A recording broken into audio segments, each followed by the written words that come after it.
Bonsoir. Donc AgeNT, c'est l'idée un peu folle qu'on pourrait conjuguer au passé la maladie d'Alzheimer avant la fin de la décennie. Alors pour relever ce défi, il faut mettre en commun des expertises multidisciplinaires. Au sein d'AgeNT, nous avons des docteurs en neurosciences et en intelligence artificielle que nous complétons avec des compétences en business. Et afin d'élargir notre spectre de compétences, nous avons construit des partenariats scientifiques avec des cliniciens hospitaliers aux États-Unis, en Europe et en Australie, mais également avec des experts du dosage par spectrométrie de masse. Alors la maladie d'Alzheimer, c'est actuellement 50 millions de patients déments dans le monde, et cela va atteindre 150 millions en 2050. Pour les patients actuellement déments de maladie d'Alzheimer, il est malheureusement trop tard. Par contre, pour les 150 millions de patients qui vont développer une démence Alzheimer dans le futur, nous pouvons encore agir. Ces patients sont actuellement au stade asymptomatique, c'est-à-dire très très tôt dans la pathologie. Par contre, ils vont pouvoir bénéficier des traitements qui arrivent sur le marché pour retarder l'apparition de leur déclin cognitif. Le problème, c'est que les diagnostics actuels qu'on utilise pour identifier ces patients et pour prescrire ces traitements sont invasifs, mais surtout lorsqu'ils identifient un patient Alzheimer, ils se trompent dans 25% des cas.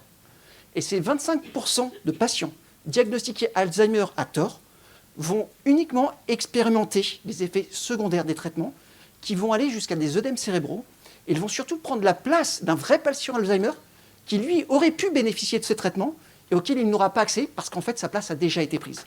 Il est donc urgent de développer des diagnostics sanguins capables d'identifier les patients Alzheimer avec un haut niveau de confiance pour pouvoir prescrire les traitements. Et c'est exactement ce que nous avons réalisé au sein d'AgeNT. Après 10 années de recherche et des partenariats internationaux, nous avons développé un test diagnostique sanguin qui permet d'identifier les patients dès la phase prédémentielle en divisant par 5 le taux de faux positifs par rapport au test actuel. Comment ça fonctionne? Le sujet à tester va aller dans le laboratoire de ville le plus proche de chez lui, son sang va être prélevé et on va mesurer par spectrométrie de masse 16 molécules dans son sang qui vont être analysées par l'algorithme d'intelligence artificielle que nous avons développé pour poser un diagnostic Alzheimer ou non Alzheimer. Et en fonction de cette information, le médecin va pouvoir prescrire le bon patient. Nous avons donc un test diagnostique qui est non invasif, scalable et qui permet d'identifier les patients à traiter avec un haut niveau de confiance. Nous commençons actuellement une levée de fonds de 20 millions. L'objectif est de commencer la commercialisation de notre test diagnostique et ainsi permettre aux patients qui auraient dû développer une démence Alzheimer de ne jamais souffrir de ces symptômes. Je vous remercie.